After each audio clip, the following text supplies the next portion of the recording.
Rosalind Thornycroft, sister. Oh, yes, he had a wicked sense of humour. It's something most people don't even realise. He was such fun.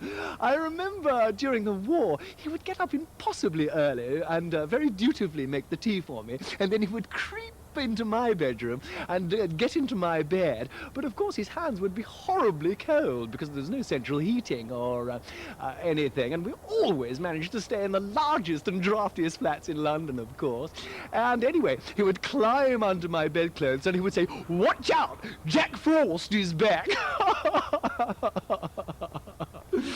Yes. Peregrine Clifford, art historian. Now, I'm not entirely sure that the nickname Bunny was apposite. Hare, I think, would have been far more suitable because he was quite literally the hairiest creature I think I've ever come across in my life. I do know once I even surreptitiously examined the palms of his hands for hair because, well, he had a very vicious temper, you see. Oh, yes, he could be very vicious when he put his mind to it, and very often was. Always with subordinates, never equals. And male subordinates in particular. Oh, yes, one moment he would be sweetness and light, and then the next moment he would be in a raging fury. And of course no one knew why, probably he didn't either, but inevitably there'd be some poor young boy quivering in the line of fire, totally innocent of the misdemeanor that he had supposedly perpetrated. Anyway, Bunny would pull himself together in no time, but the poor thing would still be crying, so he would put his arms round him naturally to comfort him, and I always thought that was a wonderful gesture. Very, very, very sweet, very touching. Very much like a father in that respect, he was, yes. Very much so. Shuey McGlynn, friend. See that gasser? I knew he'd be back. He said, "I'll be back. I shall be playing for Lazio." I knew that, because I sit in his... I could tell everywhere I said, "No way he'll be back." I knew that. I knew he'd play for Lazio. Eh? Like the field marshal, he was a great guy. I could drink anyone under the table. There's no way he'll be back. William.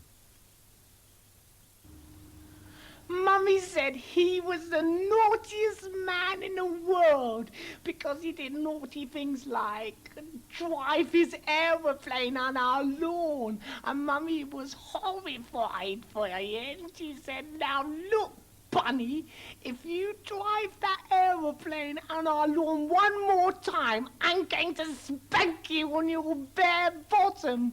But he did it all the time. He never stopped doing it. And Mummy didn't spank him on his bare bottom because she was too shy. Geoffrey Underwood.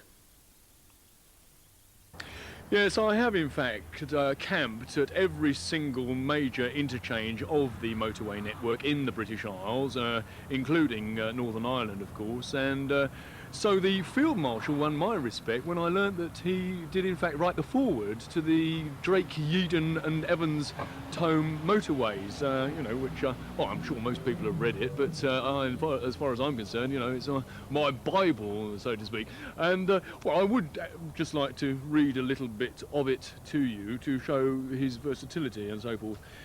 There have been many articles about motorways, but there have been few publications which attempt to set out in plain language, with the minimum of statistics and engineering terminology, the general principles, philosophy and logic associated with motorways. It is my hope, therefore, that this book might help to fill a gap. Ted Crossley King, proprietor of the Pipe Cabin. Oh, yes, he was in regular. He used to smoke a Carling International briar with an Amarillo light and spicy. Well, of course, that was a favourite shag with all the military boys, as was the Duchess of Bayswater, but for entirely different reasons, of course. Yes, he was very popular, especially with the ladies, because he was very dapper, you see, always well turned out, and chipper personality and so on and so forth. So it was very sad when I learned that he had died, and actually, as a matter of fact, he died on the very same day as my cousin Flora's husband. I was just actually writing a letter to her. Well, I just finished, actually. It goes, "Dear Flora, I'm so sorry to hear about poor Jack's demise. You have lost a fine upstanding husband, and I've lost a dear chum. Now we must thank our lucky stars that the big sea has left our bodies alone. Now listen, if there's anything I can do, don't hesitate to give me a tinkle. And once again, please let me extend my condolences at this very sad time. Cheers, Jack.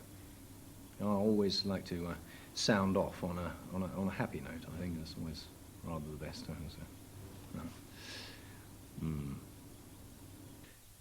Guy Note, commodity broker, nephew. Guy, Hugo here, yeah. I want to talk to you about the weekend. Listen, mate, I can't get away till about 5. Tokyo don't get through till 4. So, yeah, quite. How long does it take to get down to Wiltshire? Okay, see you about 10, 11. Look forward to it. Listen, look, I've got to talk to you about those fucking tenors. Have you got them out? Listen, I've got the number of a great guy. He will get them out of there before you can say Rackman, I can tell you, yeah. Yeah, okay. Well, listen, I'll tell you more about it when I'm down there. Yeah, I do too. Okay, yeah, okay, bye. Ciao, ciao, ciao, ciao. Yeah. Uncle Bunny, yeah, a terrific guy. Absolutely terrific. Now, if there were more people like that in this country now, this country wouldn't be slipping down the pan like a giant turd. My only regret is I never met him. Jocelyn Shackleton Steep, retired explorer. Yes, I do. I remember him very clearly, and not only that, I have to tell you, I remember him as a small boy. And I must say, there can't be many people around who can say that these days. Anyway, he may have been a Second World War hero, and he may have won the respect of very many people, but as far as I was concerned, he was a thoroughly disreputable child. During the summer months, for example, he would come running up my garden path, he would knock on my door, I would answer it, and he would look up at me and say, would I like to buy some strawberries? And I would look down on this perfectly wretched little child, and I said, no, I certainly would not like to buy my own strawberries, thank you very much. I would snatch them back from him and go to hit him, but of course he was away before I could do anything about it.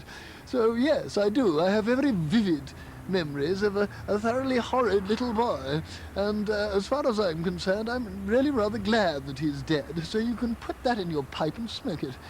Thank you. Goodbye.